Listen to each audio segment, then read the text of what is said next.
Yes, yes. Welcome back to the Black Currency Podcast. This is Bradley DLO Thomas. By day, I am now an IT professional, formerly a marketing professional. By night, I love to produce and MC, aka write songs. So I'll pass the microphone. Hey, what's up? It's your girl, Opal Elisa. By day, I'm Director of Multicultural Business Strategy for a large financial company. I'm also a author, MC, poet, spoken word artist, all of the above. I'll pass the mic. What's going on? My name is Corey Whitmore. By day, I'm here at Media 22, as you can see with the green screen in the back. By night, I'm here at Media 22. You can see the green screen in the back. But I also love to do music. I still produce, I still engineer. Having a hard time writing lately, but those other two things seem to be working for me well. Good, good, good. I know we were talking a couple of days about that. I was getting on your case. Corey, you guys, I know you got something to share with the world, but we have a person today who has a lot to share with us, and I have tons and tons of questions. But before we get into it, let me let you know who you're talking with. Today we have Daryl Smith, who is the Senior Vice President and Chief Marketing Officer at Kettler. I pronounced that correctly, right, Daryl? Yes, absolutely. Okay. And he has over 20 years of experience in the multifamily marketing field, as well as other fields that we're going to get into in terms of marketing, digital media, and other things related to operations. So today we're going to really dive deep with him. First thing that I want to let all the listeners know, no matter what media that you're on, if you can see me on the video right now, you can see that I have a notebook. So please take some notes today. We were just talking with him earlier. I would say literally about 2 minutes ago, I took some notes from that.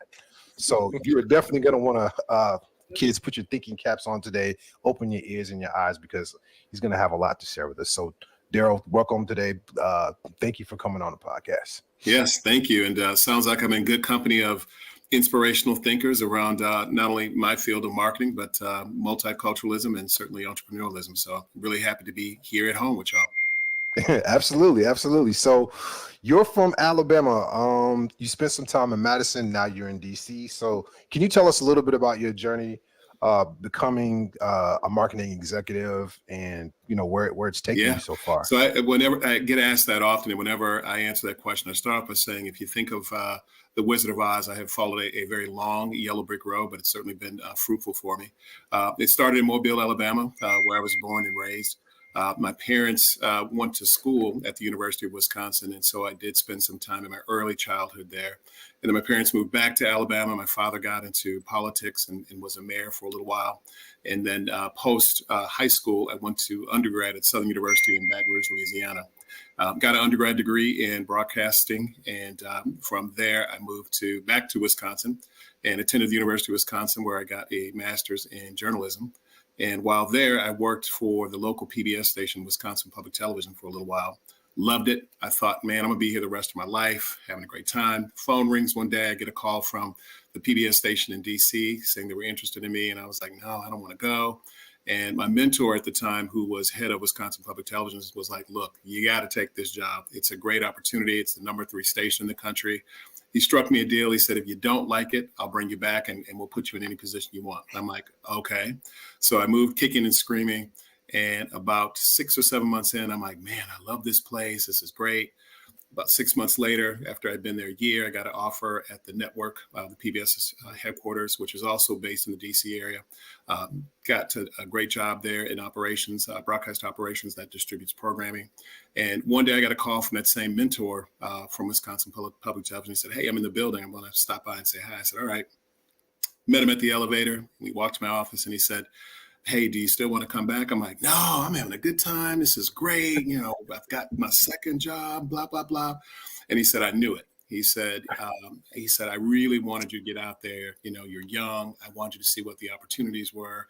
And, sometimes you can't get those things back. And I really appreciated that from him. And even from the first time that I had a chance to spend some time with him, he was a really strong mentor towards me. He came into my office when I was at Wisconsin Public Television. I'd always wanted to meet him. And he was the president of Wisconsin Public Television. And he took time to come by one day and talk to me. And in 30 minutes of talking to me, he said, hey, I want to work on something for you. And I thought, he's just giving me, polite talk. 2 weeks later, he promoted my boss and moved me into her role. I had never spent any time with him up to that point. So he was a very authentic person. That's when I would say I first learned about what authentic people are and what authentic people do. From Wisconsin Public Television, as I often say, I spent 10 years there, and I often tell people Big Bird got his wings clipped back in about 1999 when all television networks were making the transition to digital. And so on that, was a huge opportunity, but yet a huge impact to the labor force. So much like myself, there were many people who were in the television environment that were laid off, and it was very competitive to get, other jobs at that time. So I had a friend who he and his wife owned a temp company that specialized in the multifamily industry. And they're like, hey, why don't you come work in our office, for a few days a week and until you decide what you want to do. So I did. And one day they said, hey, can you help fill a role on site one day, at an actual property? I'm like, doing what? And so they're like, just go fill in, help out with leasing. I'm like, okay, whatever that is. So I go to this property, end up being on assignment for about 6 months. And about 3 months in, somebody from the corporate office was visiting and said, hey, are you interested in a job? And I, at that time, I kind of was, I didn't know what the expression not too proud to beg meant. So I work in television. I don't know what this apartment stuff is. And so another 6 months go by and I realized there is no more television for a while. And so I go back and knock on that door and I said, all right, tell me about this opportunity. And so, as they say, the rest was history. I've been in the industry ever since. And it's been a great opportunity to start a completely different career over. And I started literally from the ground up as a marketing coordinator, marketing manager, marketing director, national marketing director, and then to my current role now. And I've been very fortunate to work for initially very large national brands, the top 3 in the country. Handling and overseeing national marketing. So it's been a tremendous opportunity. Lots of people who were both mentors to me, but lots of folks who really gave me opportunity that I don't think if I didn't have my brand persona, if you will, in the right order, I wouldn't have had those opportunities. Thanks for the breakdown. I can see why you were so successful on radio, because your voice alone is something that I could just listen to for a long time. Thank you. Yeah. You just get that compliment often. For sure. Yeah, I already have like 3 pieces of notes. Yeah. Off the dial. Talking about. Thank you so much for sharing your story. And as you were sharing it, I could just like see you in these spaces. And one thing that just rose to the top was like, you must do really good work to have folks want to tap you and say, hey, you want to work here, or I have an opportunity for you. So I know later on we'll get into personal brand, but I just want to put that out there. So yes, that was seen to be. There's definitely a correlation, I think, to personal brand and how individual self shows up. So yes, absolutely. Yes. The other thread that came through that piece was just that passion that you have for your work. So where does that come from? Kind of what's your why? What can you share with our listeners that what really drives you in the work that you do? So I absolutely love marketing. I love communication in general. And I think for me as a chief marketing officer, one of the things that I believe in is telling a story and having imagination behind that story. And to be a marketer, you have to have a lot of aspirational vision to really think about what is your brand about? How do you help that brand imagine itself? And how do you help connect that to consumers? And so that gives me a lot of open space in my role to be able to think about my current organization in a lot of distinct and diverse ways. And I'm also very fortunate to have a partner in my leader, the president of our organization, who gives me, as I tell her all the time, I say, I feel like I'm in Disney World. I mean, you don't sit on top of me. I have a full, wide open runway to do whatever I'd like to do. But I'm also smart enough to know that marketing is one of those areas that's always first to cut. And so I've had to work really hard to position myself very close to my boss as a president as both a strategic means to create value, not only for my organization that I oversee, but also for her. So I'm able to align a lot of my imagination to her business plans. And she's constantly telling me, man, you popped out 10 great things this month. I really appreciate it. And, let's keep thinking about this. I want you to work on this project with me. And I've been very fortunate that it's positioned me in a very key and principal light, I'm with her, amongst my peers who know, wow, Daryl's got her ear. And if Daryl calls and asks for something, or I need to be mentored on something, I'm going to go to him. But again, as we'll get into later, to me, that goes to your personal, persona. How is your personal brand showing up, and how do you manage that in your roadmap for success? Awesome. Thank you. Yeah, I hope y'all heard that. Position yourself as a strategic means.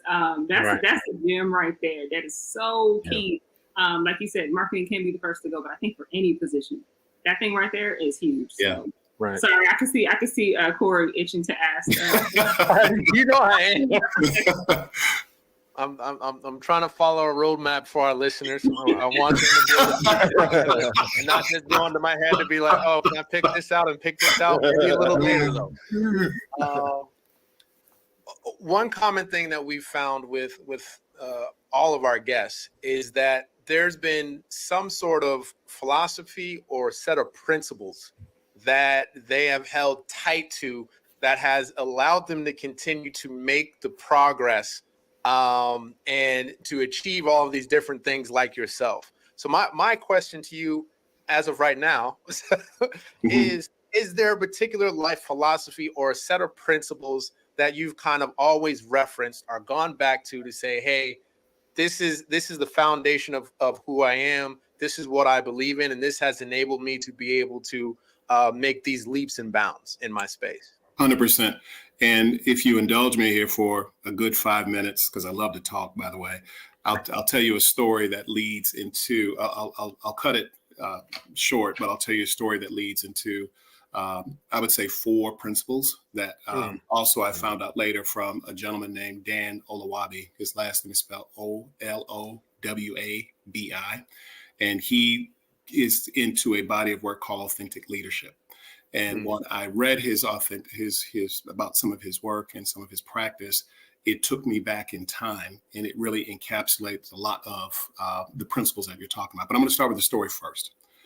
Back in when my family moved back to Alabama, my mom and dad put me in a Catholic school, and I'd been in some Catholic schools when I was in Madison. And when I moved back to Mobile, they continued that practice. And I went to for a year. I went to a Catholic high school in Mobile, and the first year I never was good at math, and so I was always that person that couldn't go out to recess because I had to sit there and finish my computation. And so while I was in high school, they had a system at the time, and I don't know if they still do, but they had a system at the time that if you weren't performing to what's called regular math or regular history, regular biology, you were an alternative. And the idea behind that is, if you achieve a certain GPA, then you can move into the regular format.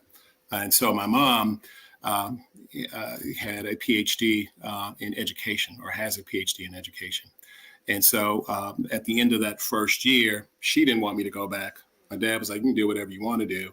And of course, at that time, you're thinking about your social status. I got to be around my friends in high school. My mom was like, no, you're going to public school. In fact, you're going to the same high school that me and your dad went to. And then that's that. So, being kind of mischievous in high school, I kind of went to my dad and was like, Dad, Mom said I can't go. And Dad, I guess you just tell her you'd like to go there, blah, blah, blah, have a conversation. So the night before school started, I went and said, Daddy said that I could, which now that I'm an adult, I'm sure she was livid and saying, oh, your daddy said when I told you, okay. So my mom, she didn't say anything, which I thought was odd. So I'm like, that's strange. She said, okay, well, we're going over to the school tomorrow. I'm like, all right.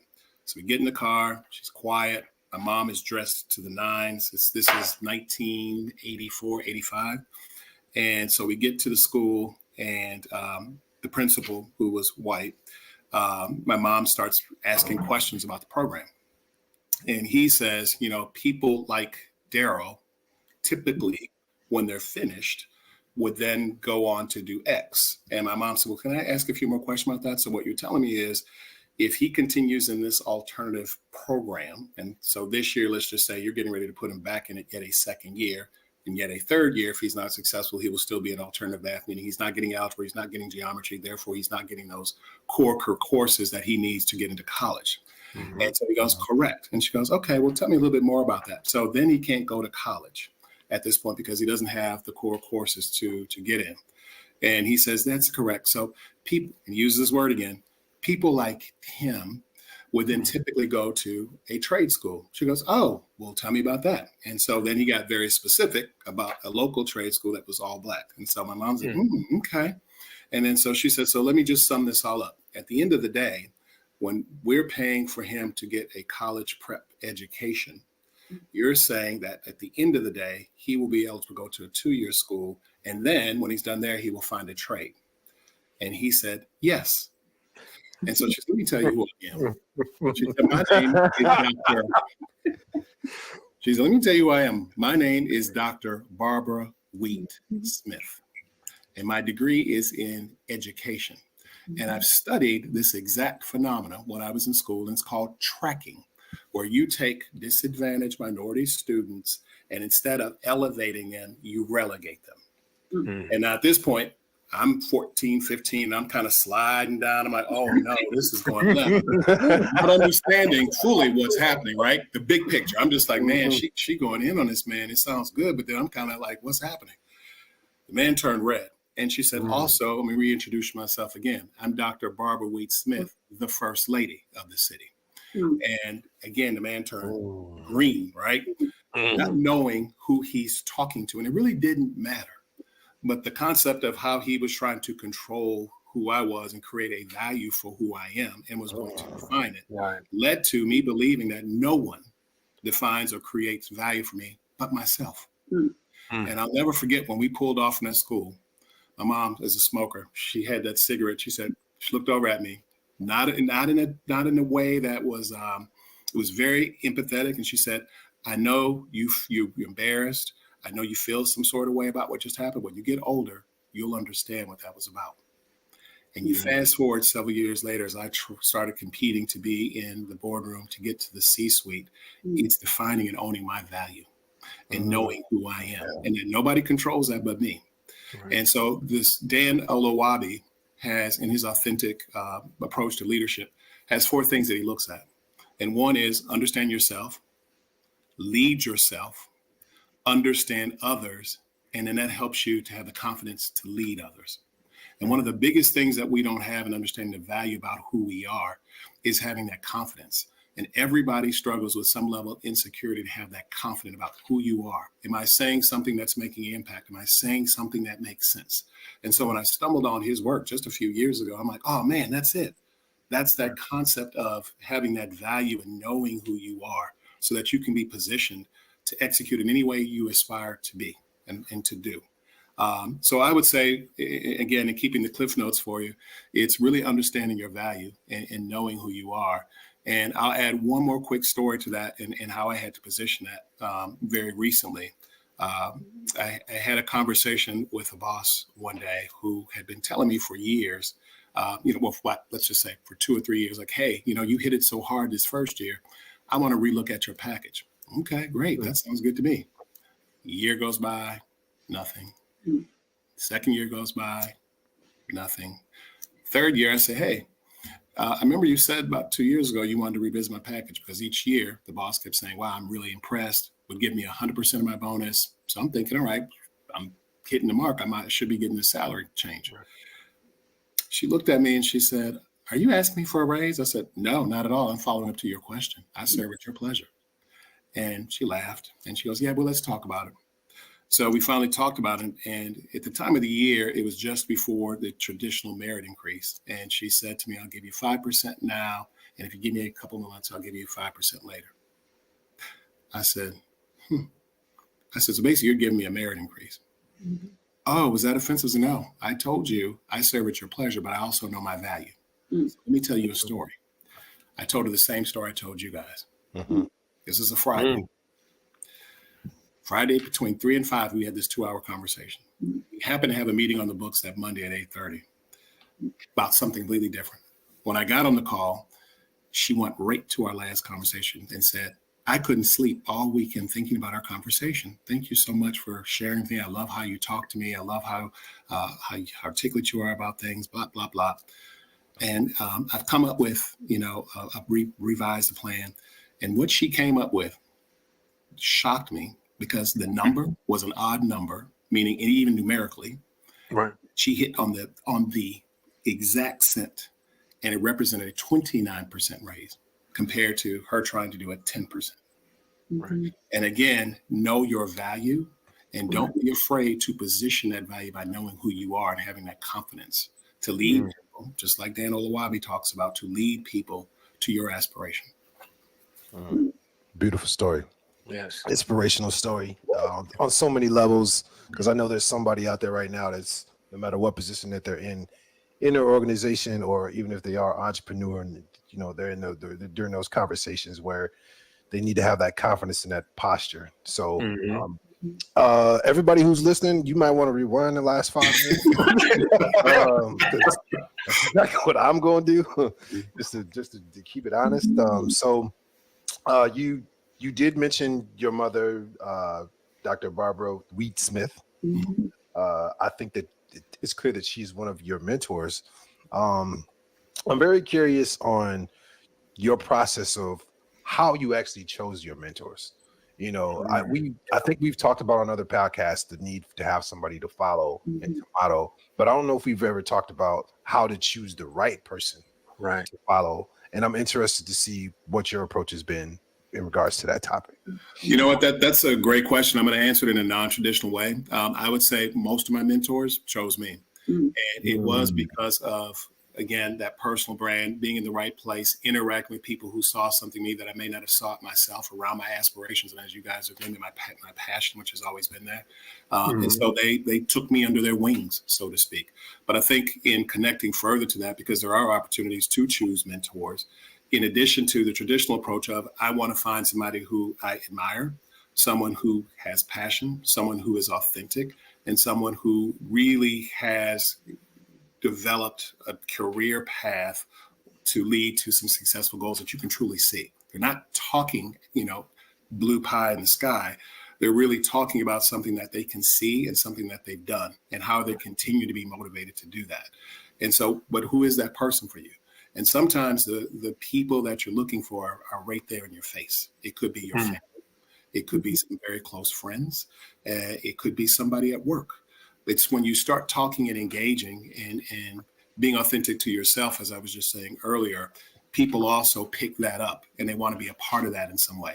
You guys on the call may hang up and say, call me next week and say, hey, Daryl, I was thinking about something you said, and I want to talk to you about that. I want to connect you on something, because guess what? I'm a consider myself a lifelong learner. So even though I've achieved success of where I'm at now, I still want to achieve more. There's lots of things I want to do. And therefore, anybody can continue to teach me and continue to nurture me around their respective space. So I think mentorship can take many different forms, but I think in a lot of cases, you don't realize people are right there before you. Absolutely. There's so much, like DLO said. I'm rewinding that story again too, and I know your mom. She is one of my biggest and first top role models. So when you were talking about her talking to you with the cigarette, I wish they could hear it. Smooth and so smart and so everything. So thank you for sharing that. And shouts out to all the mamas who are doing that, showing up for their kids, because here in Madison and many other places, if you don't show up for Black boys every single day in a certain way, typecast real quick.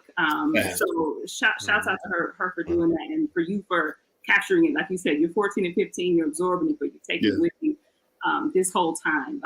So I wanted to get into, marketing is a huge piece of business, but really wanted to understand, what characteristics do you see in a leader? And one of the things that already has come through in both the story about your mom and you, and that story with your boss and leading to that raise, was just the poise that y'all had, right? Like you had it all and you held it, and then you let it go in such a, all I can say is poised way. So what are some of those characteristics? And do you agree with that poise piece? And then what are some other characteristics? 100% agree with the poise piece. I think the poise piece comes even more importantly for people of color, where you are typecast, so that when you are speaking up for yourself, whether you're a man or woman, you start to get this dissension of, oh, if you're a Black woman, you're this angry woman and she's mad. How dare she speak up for herself in the way she's articulating herself? In other cases, if you're I'm crying and I'm so upset, I don't know what's going on, I'm helpless, then you get the power structure that feels like I have to help you, I can help you. But if you're a Black woman, there's a threat. Similar to the woman's experience, Black men also have to be thoughtful about how they articulate themselves and how they express themselves, because equally that can be perceived as threatening.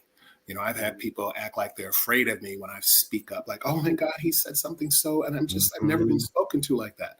But Bob just told you basically in the meeting you were dumb and you didn't even say anything. He just talked down to you, but now I'm talking to you in a more thoughtful way, and somehow that's threatening.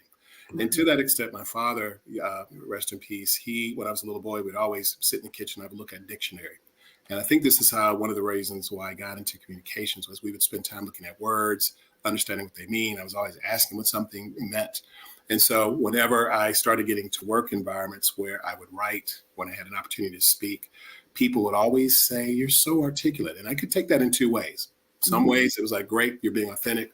Other ways it's this shock. Who are you? Where'd you come from? You're different. And that I'm not supposed to represent that because there's this typecast, there's this bias that's being played.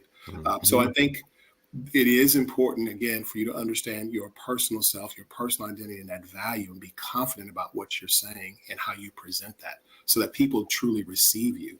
If not, they're going to get hung up on all these other things that they're looking for. And when they don't see them, that smoke sort of blows away and they're allowed to fully see you. They're allowed to see you as what I call visible. Some people don't see you as visible, and some people do. And visibility takes a lot of different format, but visibility in its own sense means you recognize me for who I am. And I could be a lot of different things. I am not one thing. I'm a diversity and representing a community that's all things. And so, but that's a path, right? And I don't necessarily hold the band up for all the different groups that I represent and all the different groups I'm a member of. I represent a segment of the diversity of that. So I think, it's extremely important to what you asked. That was so deep what you said in terms of the line where they get hung up on looking for the things that they're looking for to see. Right. I like how you separated that from the you as an individual and how you see yourself, because that's very important. So that was thank you. That was absolutely. That goes right into the branding, public persona, and a number of other things I would almost love to go on a tangent right now about. Let's go. Behind the Let's scenes. go, Curry. I'm staying focused, y'all. Many times with our guests, and some listeners I've talked to, sometimes they feel intimidated because of we bring on a guest and they have all these accolades and of all these things that they've accomplished. And the recent conversation that I was talking with someone about was it's all a process. And in the music world, we used to use, we don't do CDs anymore, but compilation.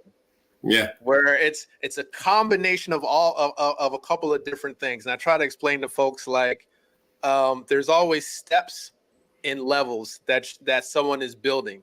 And now you've seen a lot of the folks that we've had on. Now you're seeing all those things that make them up to be who they are.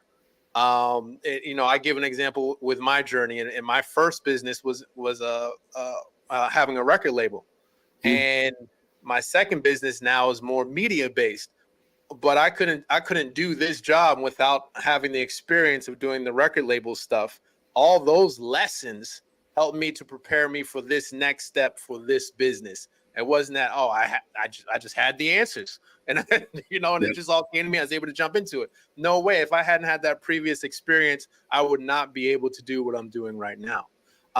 So with that being said, what for you, especially in the with WPR and the public television in that space, what are some of the things that you were able to take away, some of the skill sets you're able to learn that really helped to build you up and build up that personal brand?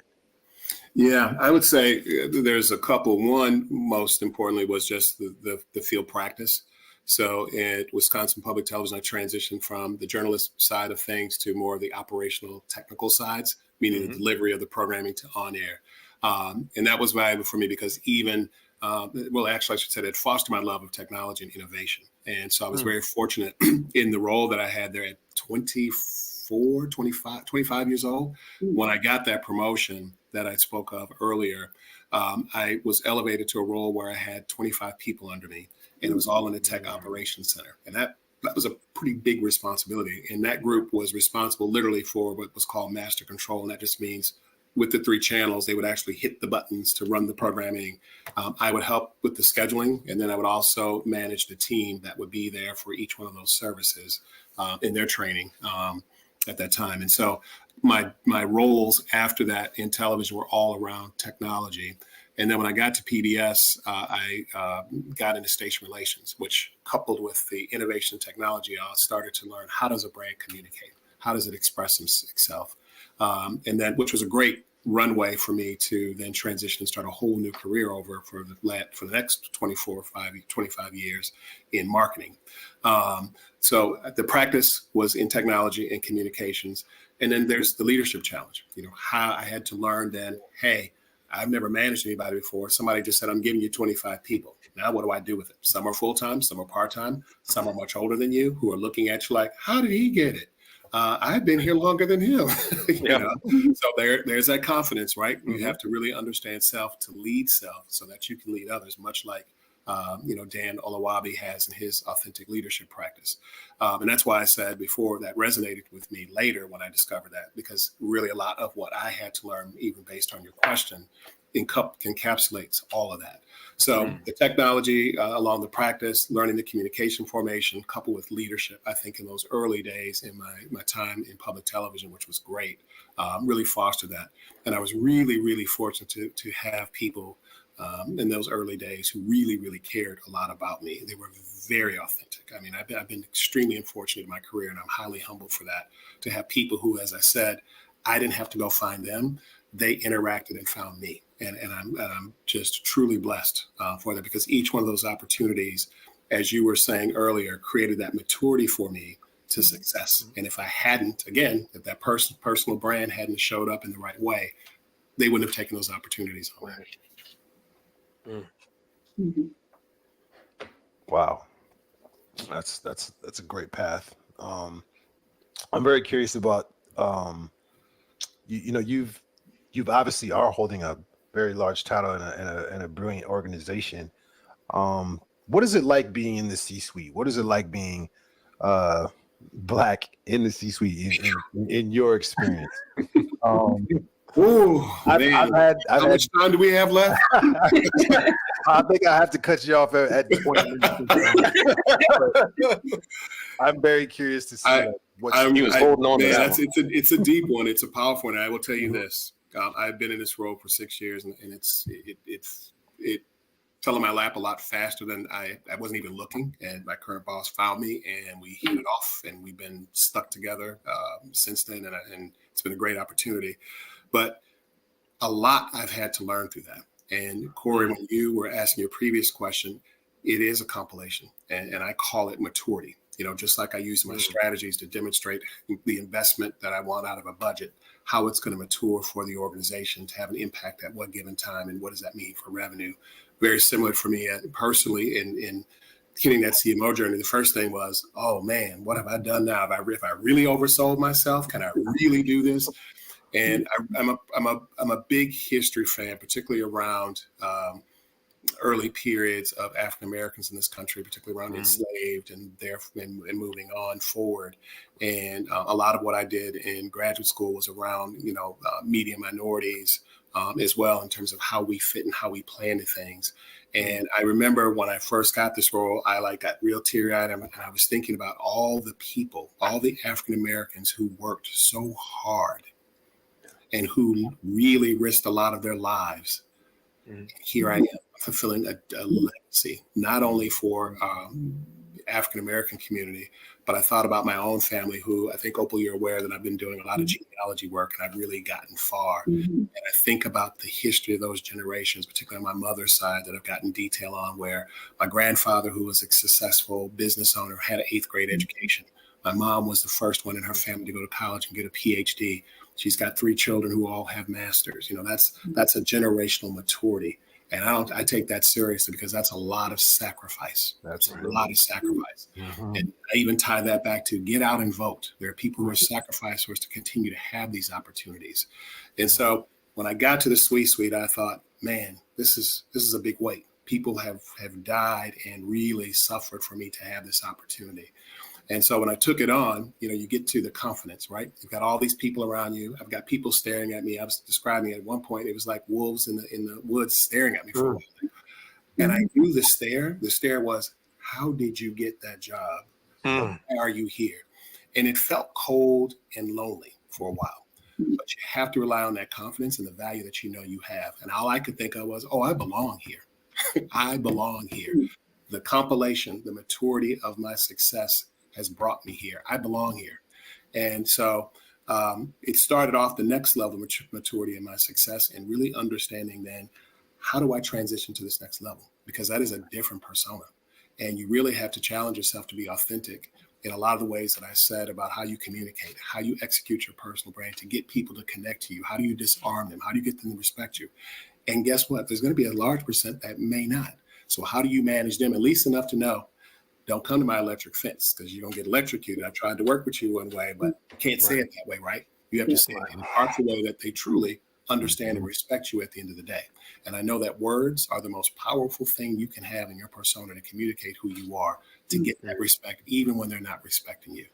I met a woman a couple of years ago. I was a chair of a conference, a big innovation conference in my industry for a couple of years, and I had the pleasure of introducing her. And I was walking down the hall to go to the main ballroom, and I suspected she was in front of me. And I said, "Hey, are you so-and-so?" And she said, "Yeah." And I said, "Oh, I'm Daryl Smith." She goes, "Oh, well, you'll be easy to remember because my brother's named Daryl." So we're talking, bonding. She's an African-American woman. Turns out she's from Birmingham. I'm from Alabama. So we're vibing on that vibe. And we asked for each other's card because we were clicking so well before everything kicked off. And she looked at it and she goes, "Oh, you really understand, don't you? You're going to really enjoy what I'm going to talk about." Mm-hmm. This lady is one of the most powerful speakers and has the best story I've ever heard. But it turns out she is the CEO of the Dallas Mavericks. Oh, wow. And her name just escaped me. But she blew me away. And she asked, to the question you just asked, brother, she, even when she got done, we looked at each other and we just hugged each other. Like I was just like trembling. She goes, "You really understand the struggle." And she was talking about her struggle with the C-suite, how in the term that I used earlier, she wasn't perceived as visible. She was, "Oh, that's nice. That's cute. You have an idea. Let me pat you on the head. Yeah, that's cute." But how do you earn your space so that people not only see you as, "Oh, he's here for diversity. He's here for window shopping. This person's here for that." And for a while, I truly thought my boss that I currently have, who I absolutely respect her to tears, I was having a conversation with her months after I started. And I had assumed, I was like, "Man, I love her. She's showing this world like, look what I went and found, and bam, he's here. Deal with it." And I was talking to her about that. She goes, "No, that wasn't it." And I didn't ask her in those terms. I asked her in a roundabout way, like, "Wow, I really like how you dedicate diversity and you brought me in and stuff." She goes, "Girl, that's not why I got you. I genuinely was connecting to your skills." And she wasn't really understanding what I was saying, but I appreciated her response because it wasn't about that. And if you think about what I said earlier, she was seeing even beyond me. She was seeing me as a person, as this man that's got a skill set that can help me. I don't care what his color is. I see him as somebody that's going to get me to green, if you want to look at it that way. So it is a journey. It is as they say, it is very lonely at the top. You don't have water cooler conversations with very people that you do lower and below. And you're like, "I heard that they're going to do X." There is no. And in a lot of cases, you have some rivalry with your peers. Because either they want a piece of your kingdom, or they're trying to get off stuff, or they're trying to deflect and blame you. And so you get into a whole lot of whatnot. And so, I had to learn how to play and participate in that. And then also, it's not just for me. I've got a whole team and 4 or 5 departments under me too that need me to have that value so that they can have the respect and that they can have those opportunities. So having that confidence to lead myself in that change is important. But I knew I belonged there, and this was where I needed to be, and I wasn't going anywhere. I think there was days where I thought, "You know what, forget this, I'm gonna hit it." And I'm glad I didn't, and I'm glad I stuck with my boss, who too was going through her own version of issues as a woman, as a leader. And she grew to become president since I've been there. And so, we went on a journey together. going through the same things. And I hear her oftentimes say, I really want to be respected for who I am and not this woman that gets, patted on the head. So it's been a great journey, but it is cold. And again, just like, Dan Oluwabi says, you've got to be able to understand yourself. You've got to develop your own confidence. And like I've said earlier, my thing is know your value. And when you know your value and you're being authentic and you're confident in that, it will transcend itself in a lot of different channels, that you're moving through. And that's that maturity, Corey, that you're talking about. Mm-hmm. Wow. I mean, another quotable, just like the maturity of my success has brought me here. Like so many gems. Like that's the one that I'm going to put on a sticky note, put by my monitor. When I feel imposter syndrome all up. Right. You said so many. You said so many good words, but that piece I just have to stick on. And I wanted to get into talking about traits of a good leader, but after you just shared, like that's way too basic.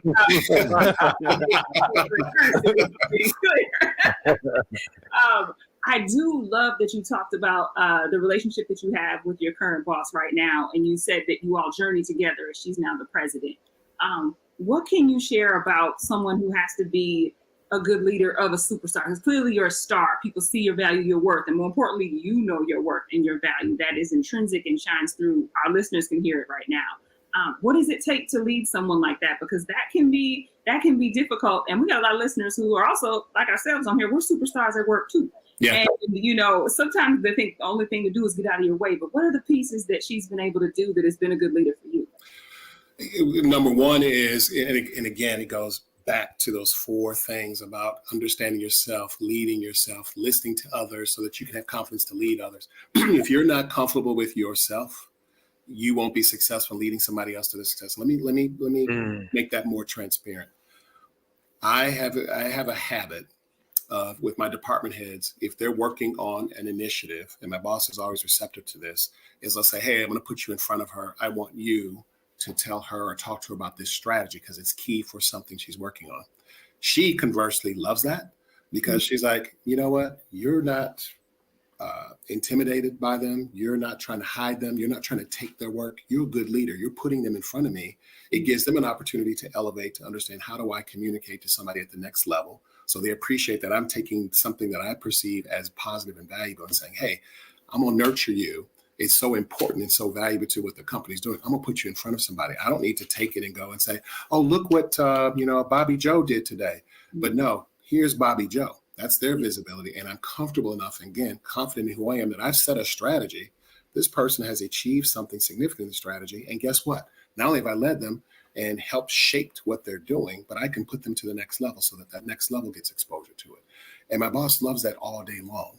And so for a leader, as you mature, you've got to know that there's different levels of people. And so how do you listen to them to understand how to nurture them so that they respect you? I have team members who I consider specialists. They're my department heads. Some of them, I've done their roles before. Some I have not. And in any case, even if I have, I don't sit on top of them. Some worry about like, hey, the department head came from your area. I bet he gets on you all day long, but I don't.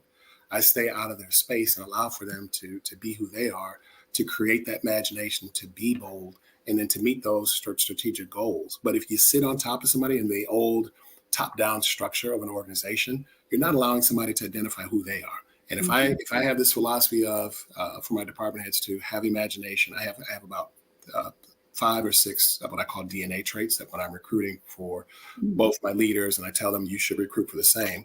One is imagination, to really think about something. One is being bold and really not trying to create a cookie cutter of something, but create a trail that's very differentiated and unique and different so that we can be competitive. But then it's also being committed.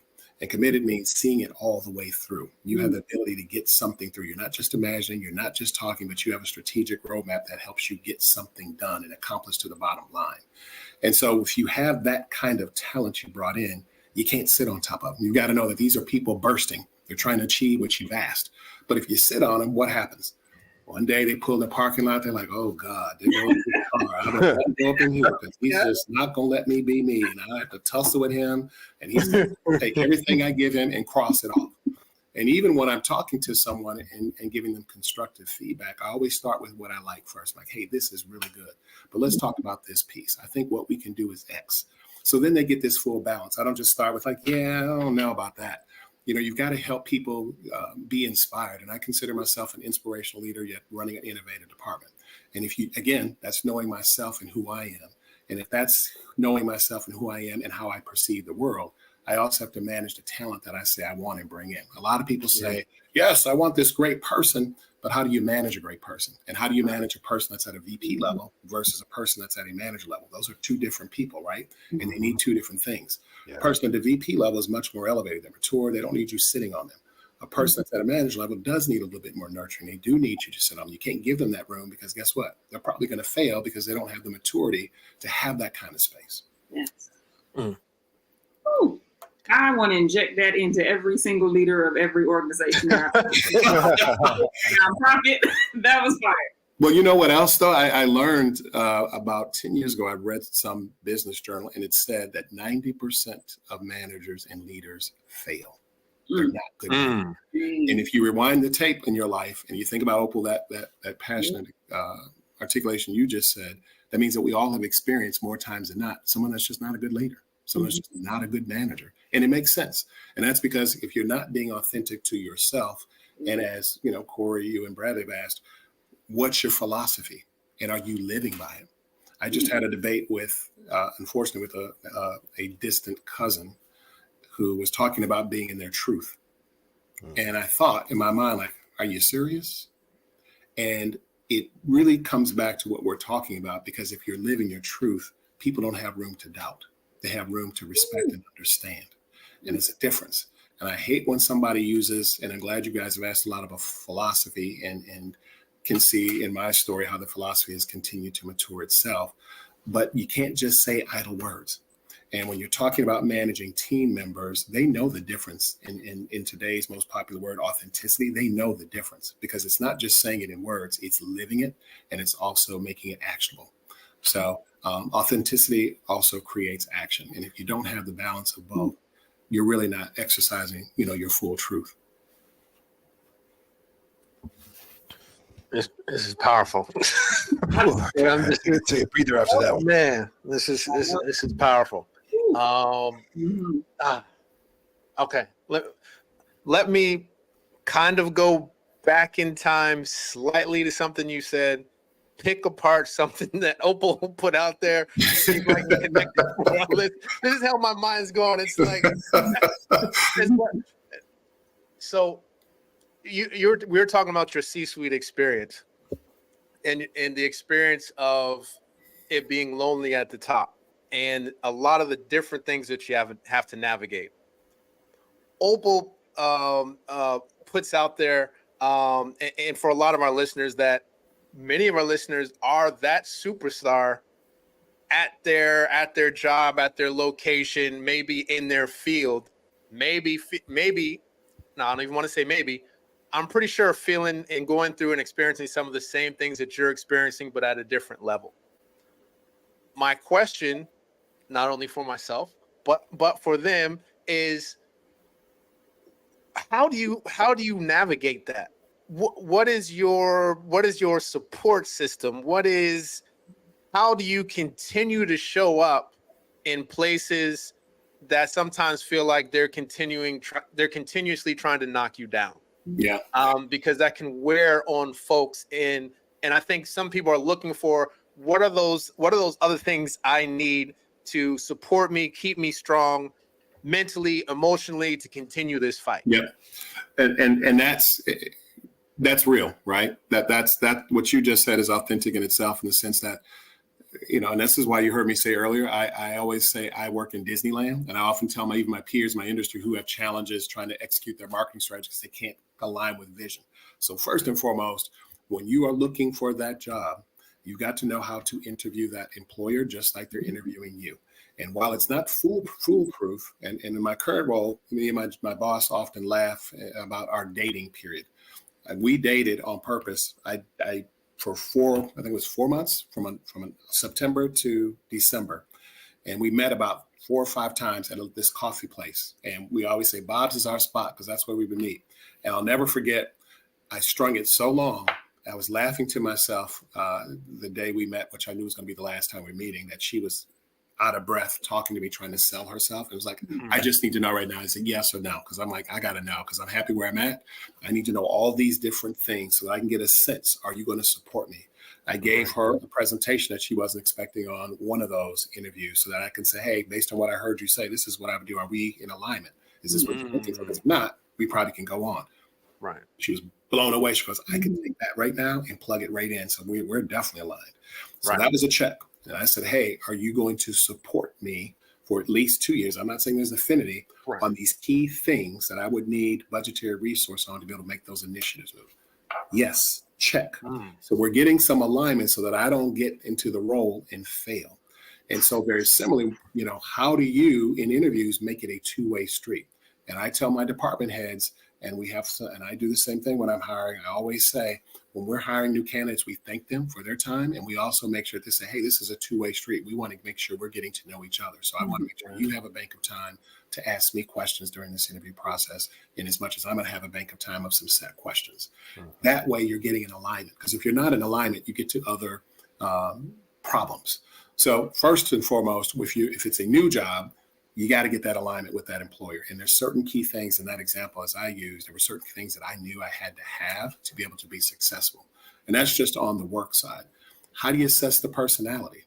Ask questions about, hey, what's your communication structure in the department?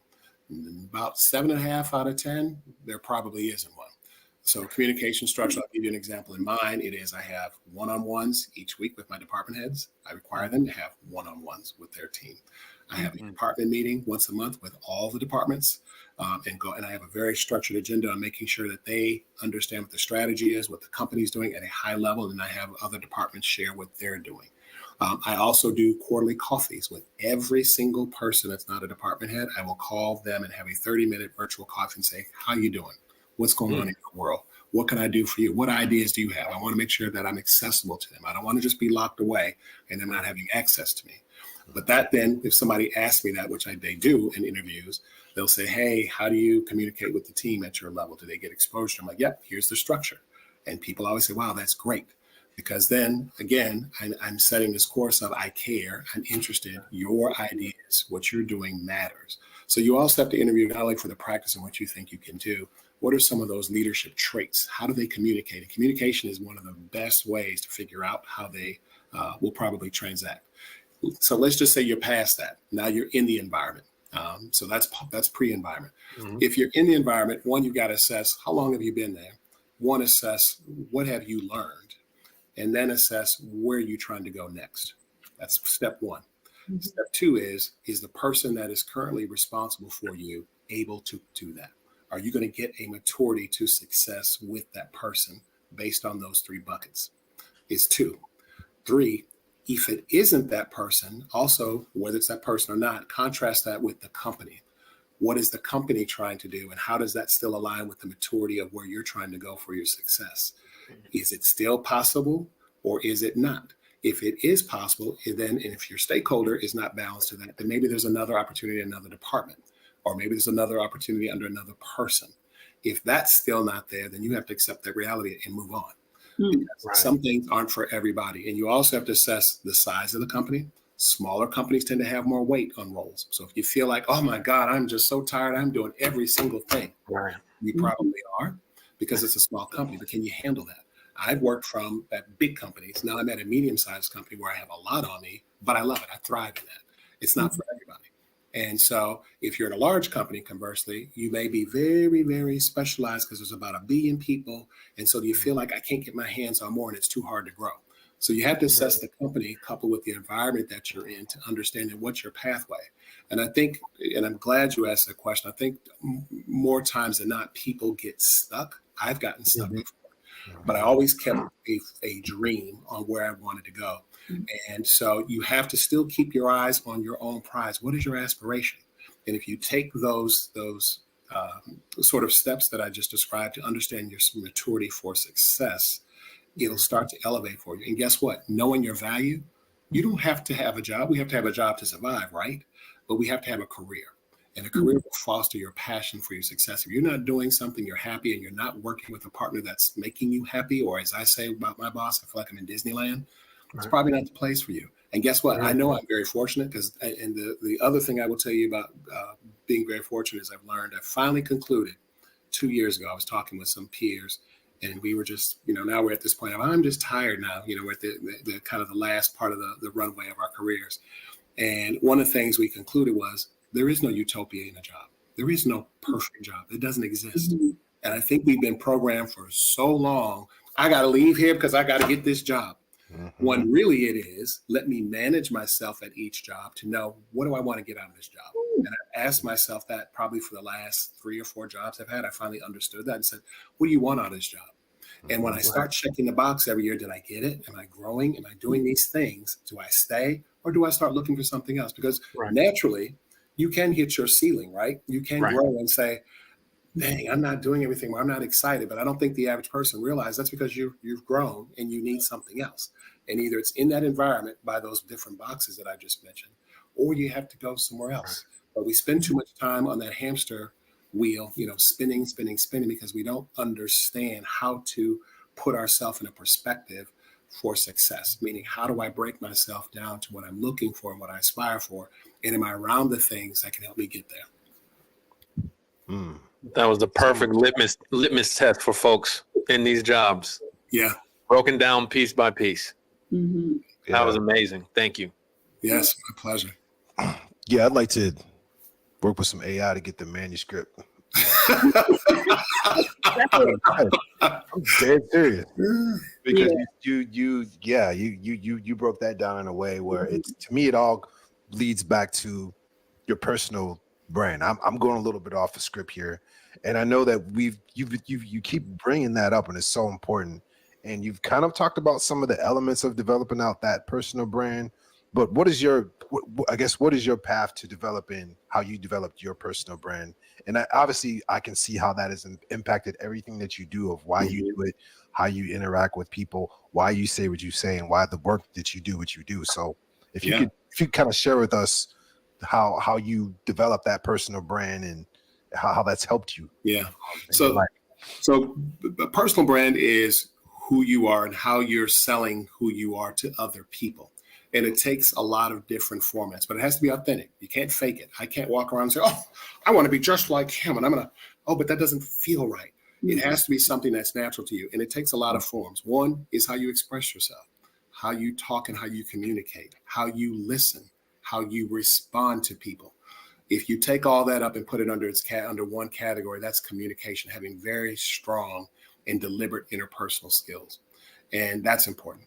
Second is, what's your identity? What do you look like? Do you want to come to work in a t-shirt? Do you want to have your hair a certain way?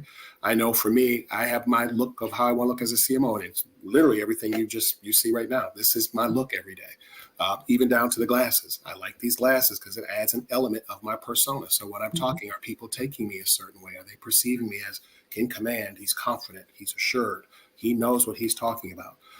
All of those create your persona, but then your persona has to be rooted in values. And everything you guys asked earlier about philosophy gets behind the persona so that you can create this feeling of presence. And I love presence. And I don't know, and let me tell folks what presence is.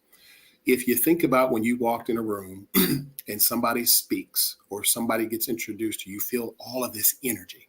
And not very many people have it. I've been seeking that and running for it because I love when I see somebody that can fill up a space. If you think of former President Obama, he can fill up a space.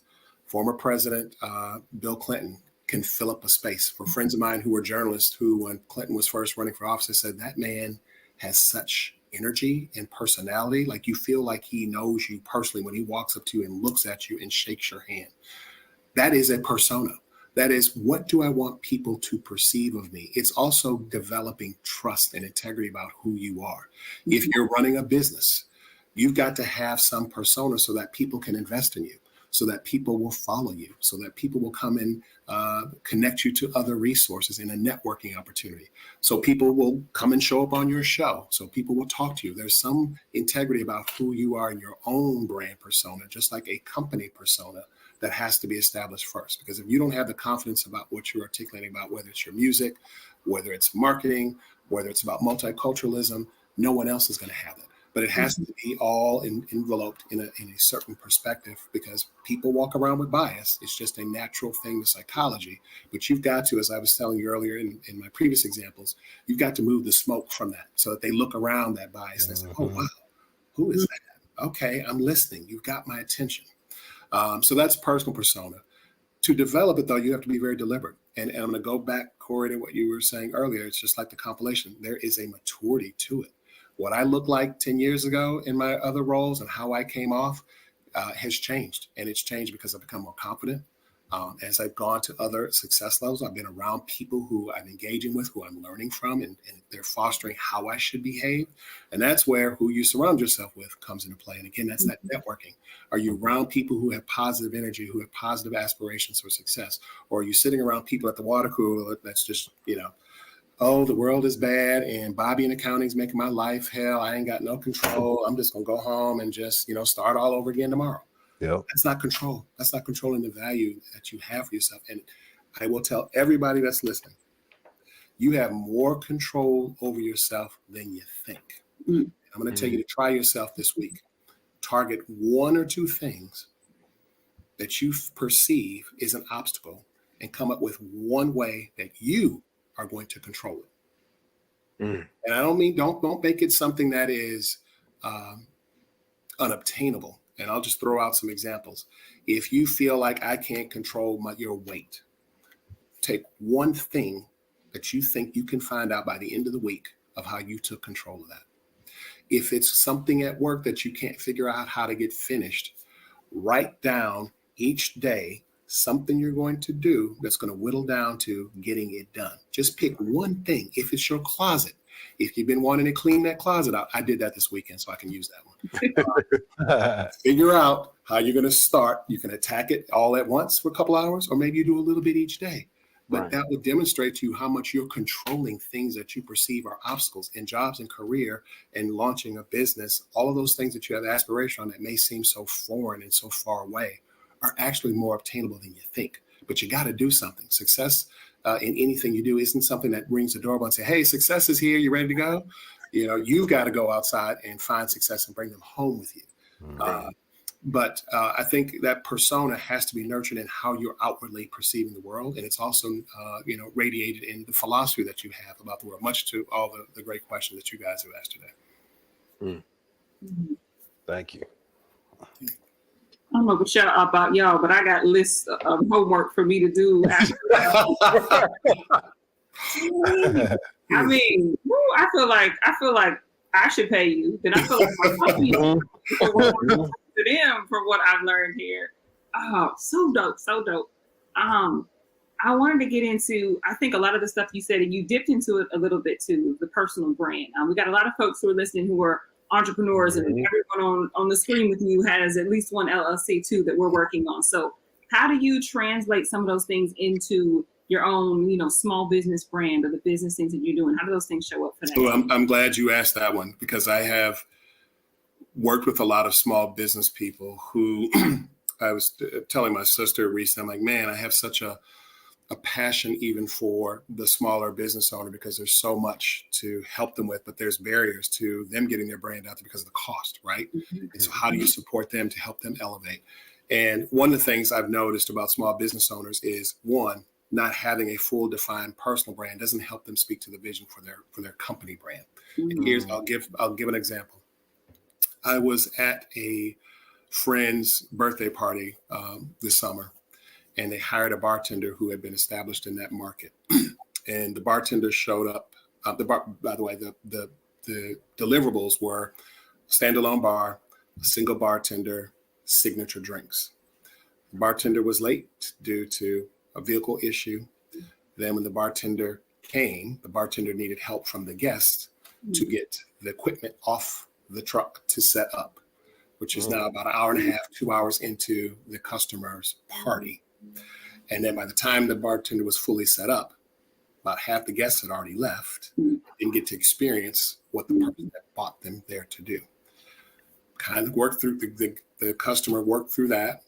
And then the next day, the person came back to pick up their equipment, which they should have dismantled and taken with them, but did not. But then came back and yet still needed help getting everything taken out. That's not having any brand standards, meaning, hey, don't get too comfortable in thinking, oh, these are just people I know, therefore I can act that way. This is a business. And so that's where your business and your personal persona have to transcend and work together. So I'll go back through that example. Should have been there at least 20 to 30 minutes early. So if the start of the event was 7 o'clock, at 6:30, you should have been there. 6:15, everything's ready to go. You're just ready for details so that if the first guest arrived, you're ready to give them that signature, one of the signature drinks that customer asked for. You should have been present and ready to go. And was one person enough for the amount of people? I would say maybe not. Or did you ask how many people are going to be there? Therefore, how many people do I have to staff? That's part of your company brand, but your personal brand has to inform then how you want to operate, how you care about things. And then when you're leaving, what's your standard of operations for dismantling? What's your standards for setting up? What's your standards for serving? All those things create this imagination and experience for people. The world for consumers now is about personalization and about experience. And if you don't have those two things in interplay, you will not succeed because then they're not connecting with you.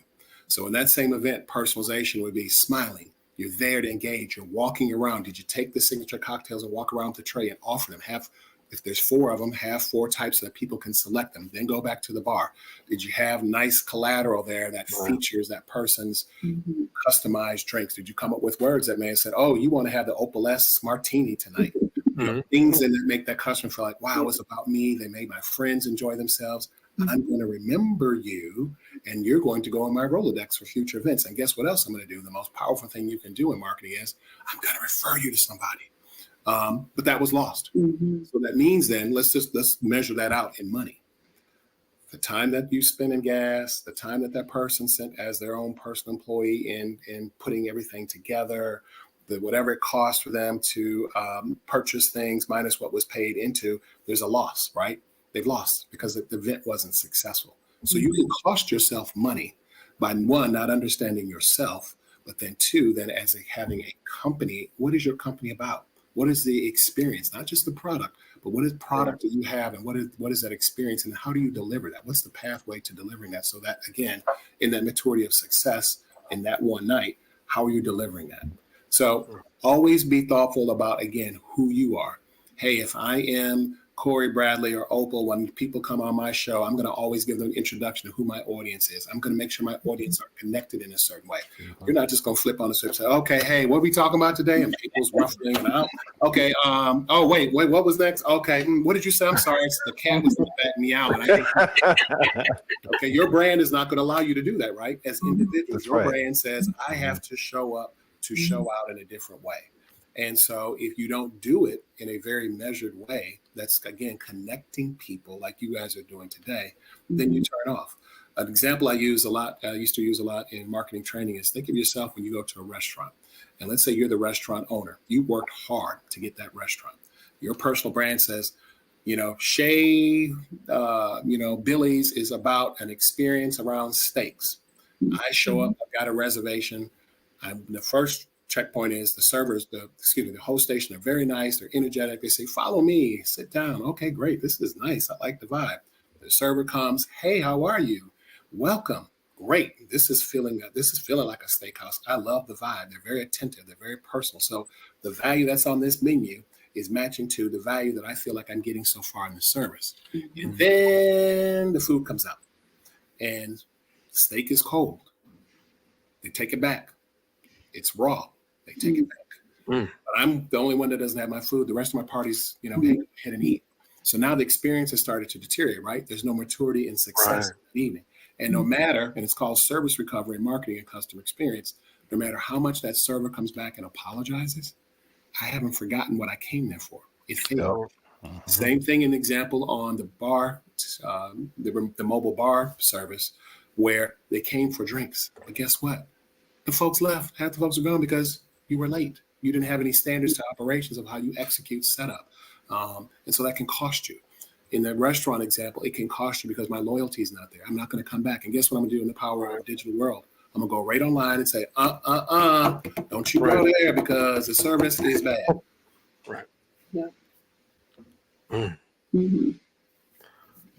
I think I have two questions, but I haven't quite been able to formulate this second one the way I would like to deliver it. So right now I'm going to go with a basic one that I think is very important for people to be able to differentiate. Branding and marketing.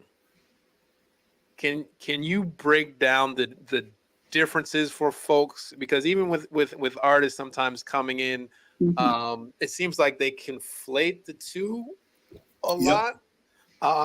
So we can like take that just quick step back just to make sure that they are clearly getting the ideas that you're disseminating to them and really being able to take it and know exactly what I need to do with that. Yeah, 100%. That's a great question. So marketing and branding are, while they're in the same universe, they are two distinct operational actions. So in marketing, it is the means and the channels that you go to sell your product or service. And branding is the way that you're managing that value around that service. And so there is what's called brand equity. So if you think about what I was just describing in terms of the restaurant and describing in terms of the bar, there is a brand that has to be managed. And if I'm responding to that poorly, then I have taken away from that value, which no matter how much you're selling, that means then if you balance that out in cost, what it cost me to sell to you, and now I've got the experience, there's negative because there's a negative outcome. So that means that I'm at a loss from a business standpoint. And for me, one of the things that a lot of marketers and CMOs measure is what's called that lifetime value. How long does someone stay with me and at what cost over time? And how do I measure that and understand that? And that's protecting my brand. Marketing is how I'm selling it. And I'll be more specific with that for clarity. It's, am I using more social channels to engage my audience? Because that's where they are. So I'm going to use social platforms. Or do I have more of a diverse mix in terms of that distribution of my marketing dollars, where it could be print, some of it could be social, some of it could be other digital formats in search engine optimization or search engine marketing, where you're using a lot of the platforms under those umbrella. But it depends on where your consumer is and how you want to reach them on that marketing side. On the branding side, it becomes very specific because you're putting your logo, your mark, and all the things that communicate a message about who your brand is in those channels. They could also be community outreach. It could also be what you give back in terms of what's called good corporate citizenship, meaning, hey, as a brand, I do this for the community, because that also is a similar form of selling, but it's also creating some value about your brand and who your brand is. So there are two distinct things, but they also have a relativity and correlate to each other because they have to be in balance. Otherwise, your ROI is not going to be fluid. You're going to cost yourself money. And so a lot of people don't realize, and that's a big mistake when you're having a small business, not having those defined brand standards for your organization, meaning how do I operate? Because if I'm not managing that, everything I did to try to bring someone in is at a loss.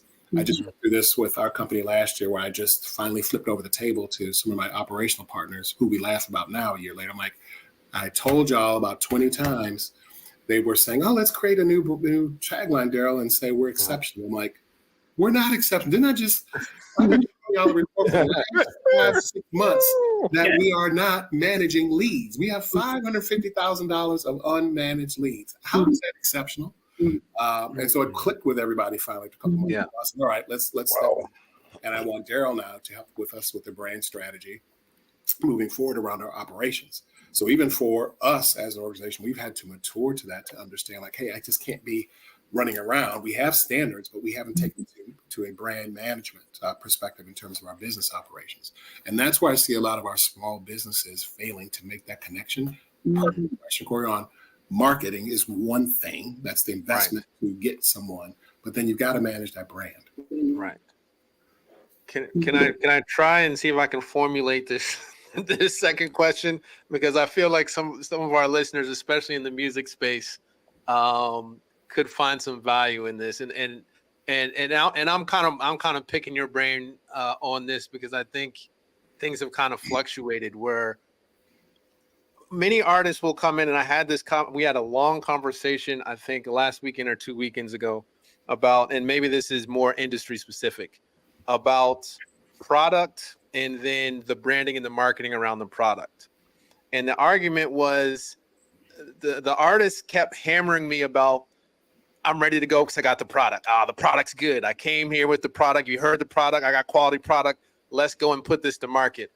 My thing was, they ain't looking for you. You have no established brand. The product is good. I agree with them. The product was good, but you don't have an established brand. People don't quite know what they're getting from you. I feel like you have to be able to sell who you are now, especially in music, along with just having the product. And then you actually need to construct a marketing plan off of that brand. But it was, and I don't know if these things have to be in perfect balance, meaning that the product has to be here and the branding and marketing needs to be here. I don't know if one's more of an alpha than the other. What type of balance should folks be looking for when it comes to that product versus that brand and marketing? Yeah. So for music as a product, and I'll go with what you said earlier about compilation and maturity, right? Yes. So there is the artist. Yes. There is the product, the artist being the individual. Let me clarify. Yes. Mhm. The product being the song. Yes. Two different things at its inception, right? But they have to go together. And I'll use Prince. I don't know why he popped in my head for some reason. Prince. So there's the artist, Prince, right? But he had a persona. His persona was his look. Remember I talked about my look? His look. Mm-hmm. He had a favorite color that he threw in with that, which he went by purple. Yep. He had an identity in the fonts that he was using. Right. In the clothes that he wore. Right. And so that was him, right? Now, connect the look to the songs. His songs were real cerebral. I mean, right. Deep. Yeah. And it made you think of this person who was like, wow, man, this guy is, you read it, it's like he's a poet, like he is deep. Right. And his clothes are eclectic. I can't wear them. I'm not trying to follow his fashion. In some cases, you might be trying to follow them, but they may be a trendsetter. Right. But they have to go together. I can't wear a spacesuit and then sing a rap song. Right. Because then that identity, again, that persona, that personal brand is canceling out what I'm singing and the genre of music in which I'm singing. So in that sense, it's thinking about the genre. What do I want to look like to that genre? If I'm a songstress, you're probably not wearing, a overly revealing outfit. And I'm not saying that hopefully, it's not offensive to some women and how they want to express themselves. But a songstress, I think of someone that's a established R&B 90s artist that is a little different in how they present and dress versus more modern. It is a different way of expressing yourself through fashions to connect to your audience. But if you don't have that identity first, connected with what's your product first, those are the first steps. Then the second step is who are you trying to reach? And so going back to Corey, what your argument was, do they know you? And so if you started on, and some artists have started locally, right? So let's just take Prince. He started very locally in Minneapolis. So he had a value locally. And so he could further mature that value. Again, there's that word, maturity for success. Yeah. Mature that value. So, let's take in, what did we do well locally? And I do a birthday trip every year with friends, and we went to Minneapolis 2 years ago, and we toured his stuff. So it's probably why he's in my head. But who he was locally matured a little differently when he became national and global. Became very different. But that was his maturity. He matured his book. He also matured. His songs stayed very much the same. It was this urban expression that was both grounded in some sense of what's going on in reality, but then also just being imaginative artistically about the world. Right. But then when he started getting to that more artistic aspiration about the world, so did his outfits, right? And so the energy of his shows. And then he was branding that in different ways to connect to people. But what he started off at that little small studio in Minneapolis doing and communicating locally, he took the best success of some of those pieces, but then he also had to imagine other components to connect to other audiences. And certainly the music industry and that identity is very competitive and very difficult. And you have to have them defined. And it is a balance. They're not in equilibrium, but there's a balance. And it's very delicate. And so, yes, you can show up with all the music, and Prince did. He showed up with all the music he wanted, Mhm. But as you well know, Corey, the record labels, depending on how your contract's structured, they're going to define you. Mm-hmm. That was Prince's Absolutely. argument. And when he decided to become the artist formerly known as Prince, Mhm. what a lot of people don't realize was he took it. Oh, this is all coming full circle. Mhm. He knew his value and he took it back. Yeah. And I didn't know until I went on this trip. I always thought, oh, he's just kind of crazy and weird. But no, he wasn't. He was brilliant. What he did was, oh, I'll fix you. The three things about Prince, and Corey, this will resonate with you, was he could write, he could sing, and he could produce. And those are the three things that go with music. And most people can sing, in which case the record label's providing you with writers, Yep. producers. He could do all three, and he couldn't be contained. The man could write something in the middle of the night, be his own producer, engineer, all the above, and wake up and say, look what I did last night. Mhm. That's a rare thing, right? Very much. And so what he did was he owned and knew who he was and took his value. And because of how the legalese went, I'm just watering it down. He basically said, I know how to get around this. I'll make up something that really isn't my name, and I'm going to produce music for the next 10 years. And guess what? You can't own that. Right. I'll still have my royalties and my relationship from the first 20 years of stuff. But going forward, you won't own it. And then guess what he did? Changed his name back. Mhm. Again, he took control over that. Yep. But all of that, and it goes right back what you said earlier, Corey, it's compilation. It's a maturity. It's steps. And I think what happens is there's an eagerness sometimes when people step out with business, or again, in this case, you've got this identity about who you are. There's a lot of ego that comes into play sometimes. Mhm. And you've got to be able to check that ego and have some reality and grounding yourself to know I've got to be patient and take these steps to get to where I want. It doesn't happen overnight. And certainly in the music industry, that's so competitive and it's so much stuff to be conscious of. If you go too fast, you can also fall very fast. Yes, absolutely. Perfect. Now I just got to cut this part out and then have them. It's like, My job is see? done. Yeah. Thank you. I appreciate it. Mhm. That Prince analogy was awesome. Like you need a TED Talk if you don't have one already. That was Mhm. Thank you. so fire. Yeah, that was definitely fire. I'm interested in your perspective on marketing and artificial intelligence. I've been seeing a lot of tools online. I've been seeing, Chat GPT. I'm not gonna lie, I've used it for email many times. Yeah. Get together like ideas that are just kind of scraped together and kind of prompted it, how to use it. So I guess what's your thought on this new technology and Yeah. how it's going to be used in just in marketing in Yeah. general, branding and business operations? Well, perfect timing for that question because I do a multi-year marketing strategy. And I'm getting ready to do 24 to 26. And as part of that journey, I had my boss lock arms with me, I should say, in the last 2 months where I've been going to some of my current marketing vendors and trying to understand what their blueprint is. How can they help me elevate to the next level with that? And a lot of what I do, the end user is our site level people, our leasing associates at the site level, and some of their managers and how they deliver the experience to the customer for sales and for resident experience. And so it's things like how can I make their life more efficient on the requirements that I have for them in their daily requirements through AI.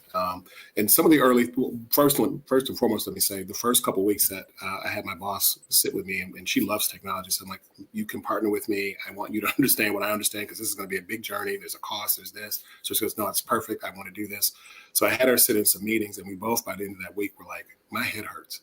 Like, this is both scary and it is very complex. And depending on your particular business practice, you really got to understand it because it's getting to some scary levels. On the scary side, one of the things that Google is doing, which is both, it's kind of upsetting the apple cart, but they have a nobility in why they're doing this, is that the opportunity for fraud is going to be even.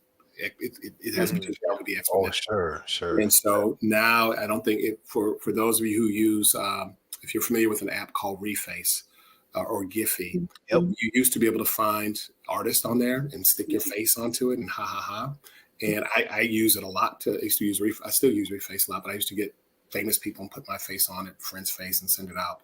I went back in March to do it and I couldn't find anybody. I'm like, where's everybody at? I can't find all these faces. And I realized oh, with AI now, there's all these legalities that are coming out to protect people's identity. But even with that being a form of entertainment, in the world of AI, you can take that to a whole nother level. So on the political level, even for governments, someone could potentially imitate a head of state and cause some national security challenges. And so in some, you really have to start thinking about what are those guardrails you have to put around your business practice to do that. A partner that I'm working with that has a bot that we use currently, we were going through that with them, and they've already built over 400 and some thousand guardrails around the system just to protect consumers when they're interacting with our teams and what's going out. And there's this thing in Chat GPT right now that's called hallucinations. And hallucinations basically means in the content that you're trying to build, when you ask it a question, you have to understand that the content is only relevant up to the year 2021. So anything that may be beyond 2021, you're asking a question on, that content that comes back can be wrong. And that's what they call hallucinations. So if you say, write me a speech from, the debate last night. It may come back and say, in 1976, George Bush said, blah, blah, blah, blah, blah. And it's like, oh, that's wrong. And it's because right now the content has not caught up with, the governance and how that AI is being extracted. So you have to have a wall around it to understand it. And the way we're perceiving it is, and was told by a vendor, is we're no longer creating content, but we're supervising content as using AI, because you're going to have some ability to understand, like, yes, I asked for something. Yes, I got it back. But how do I then have a operational standard that I can see what it's saying to say, yes, this is approved, and it moves on? And so Google's doing a lot to try to ensure that businesses are authentic and who they say they are. It's painful on the other hand, because you have to reclaim your business over and over again. And once you get down that dark hole with them, because they're all algorithms. And by the way, there's no phone number for Google, not one. And they're the only business I know that can get away with it. Some days I wish, I wish we could not have a number. The residents don't get to call us and yell at us about stuff. But, they're the only people I know globally, and I call them the digital mafias, that can get away with not having a number. And that's so what's very frustrating is they're going through this verification process as they're taking their platform to the AI model. It's hard. And while you can go to other search engines like, what's the new one? DuckDuckGo. Yep. Say there's no spy, there's no blah, blah, blah. That's great to an extent, but if you're a business, it isn't, because the biggest engine right now is Google. And so they control, when you really stop and think about it, they control the world. And so anybody trying to understand that, particularly a small business, you really want to start doing your homework to understand what's the current governance, what's the controls around your practice. And again, as you're going from not being a content creator to a content supervisor, what does that mean for your business practice every day? Because it's exciting, but it's scary. And a lot of the folks that I've been talking to on the technology side, the technology providers, have said, hey, this is going to rival the internet when it came out. Like it's a whole new direction of being able to engage. It's exciting, but just understanding the concerns around it is key. So that's on the bad side. I would say the bad side, on the things that you really need to be conscious of. On the positive side, your ability to really be able to engage your consumers in a much more robust way is exciting. And again, now that we're out of the brick and mortar opportunities to have a business and we're more in the digital space, that's only going to be much more enhanced. So for you to have a business now, may not have to have an assistant or have to hire other people or outsource. You now have the opportunity to do it yourself. There's not only what's called conversational AI tools, which is what AI is built off of to engage. There's also formats that also can help with artwork. I just had one the other day pop in my box. Like, see how that's going to work for. I have a creative services team, so I want to understand. Okay, what does that product typology mean for them, and how are they going to better engage? So there's lots of different platforms within that conversational AI that can engage your business, but you really got to start doing the homework. There's a lot of folks coming out saying, I've got this Chat GPT, I've got this AI tool. And again, what's your business about before you step into that? And it's early right now. So you don't want to go too fast, because everybody's popping up with some, I would say 1.0 format, but it's a very elementary format, because it's a highly fastly evolving, technology. Mhm. I love the way you put folks serving as supervisors for the AI, for the content Right. versus creating the content. That was such a cool way to put it. Really nice to articulate that. I want to kind of build off of that piece too. You mentioned earlier, I think when you were talking about PBS and going into the digital era, and I think you said something like clipping big birds' wings. Yeah. What parallels are you seeing, and what do you think, as you're always talking about building and maturity of success, what has gone through that allowed you to kind of approach AI with this? It just seems like you have a very calm position of here's the good, here's the bad, here's what we need to look out for, versus somebody who's getting flustered thinking about their creative folks and jobs. You know, that's a great question. And I've thought about that in other perspectives recently, but you made me think about it a different way. And I think the reason why I have that calmness with it is one, that maturity of my success and having to have on board and rolled out technology in different organizations, knowing that there's four phases, if you will, when you're rolling out technology for adoption in your respective organizations. One is you're going to have early adopters. Those are people. And by the way, it's not just these four stages of adoption aren't just applied to when you're doing something in your organization with technology, but it also applies to consumerism in general. So when new products also on board. So you have early adopters who are like, yeah, I got to have that new iPhone 57 2B. I don't care if it's $9,000 off the bat. I got to have it. And then you've got the adopters when the product then has now been in the market. And so, Corey, also think of this perspective when you're talking to your artists.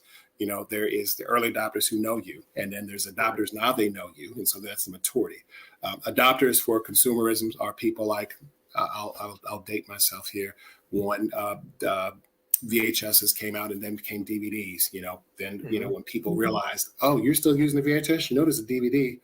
Okay, I'm gonna get it. And now the cost has come to a market cost that's affordable versus in the early adoption stage, it's high because of that exciting new demand and the onboarding to market. Then you get late adopters like, oh my God, you still using that old raggedy? Nobody use that. Nobody use CDs anymore. It's all about streaming. And so then consumers, I know, I just haven't bought. And of course, that price now in the market has gone down. Right. Same thing where you can overlay to those artists, how is their persona maturing and being adopted?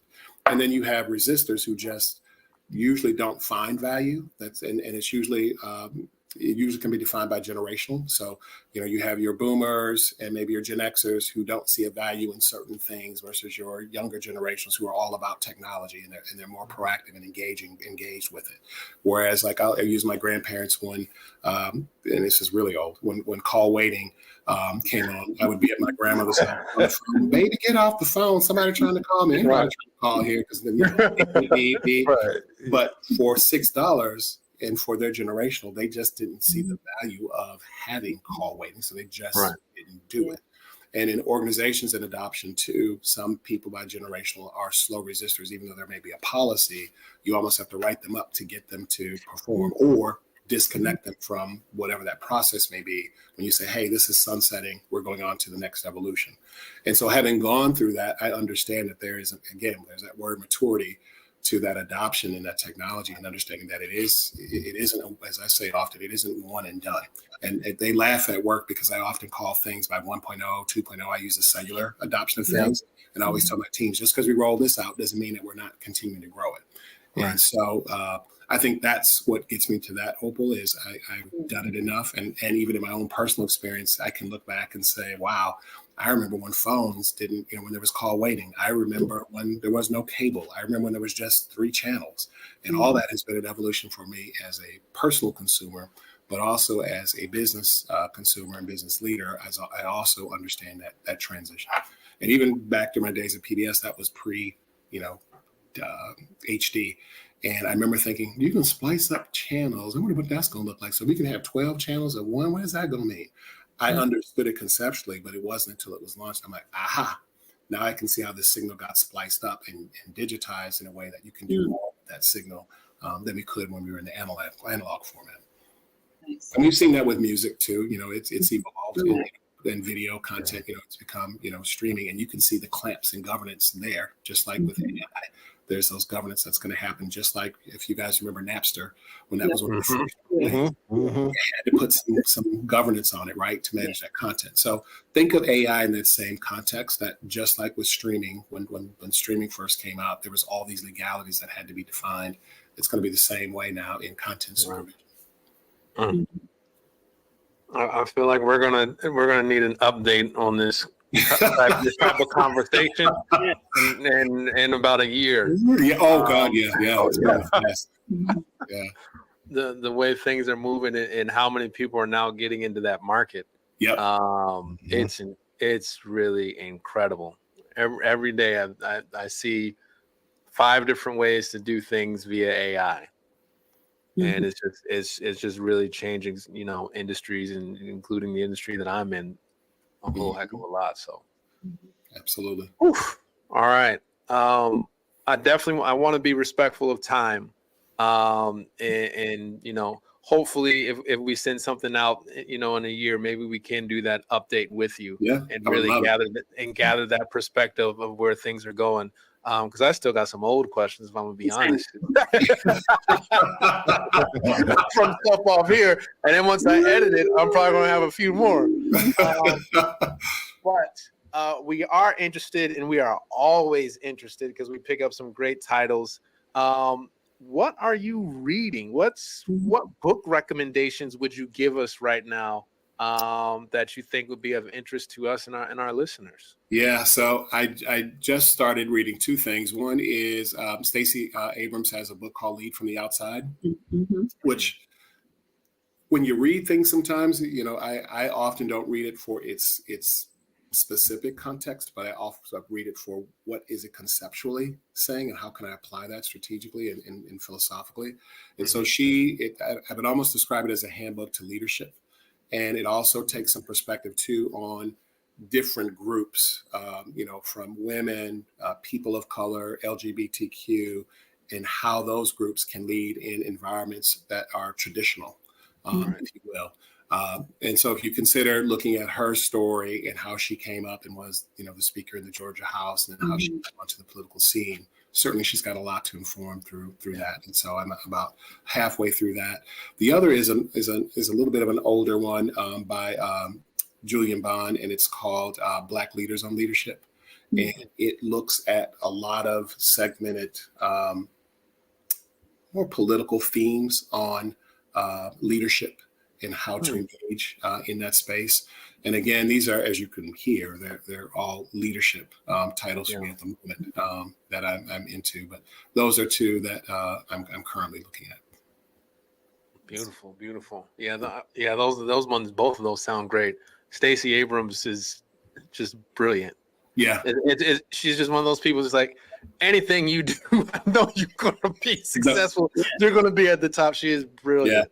Yeah. And she's not getting, I think, enough credit or full appreciation around taking Georgia purple. I think she was a huge part of, she was the big bomb that dropped in the water and created that tsunami that got that state purple, which is coming from the deep South in politics. That is phenomenal. Absolutely. So, folks who listeners got 2 good ones. To start with on top of some of the other ones that we recommended. But man, we appreciate you so much for coming on and taking the time to speak with us, indulge us in some of our questions and things of that sort, and really incredibly informative. And I really hope folks really dig into this. Folks need to dig into all the episodes, but there's a lot of things here that you do need to put on repeat and kind of sit and think about.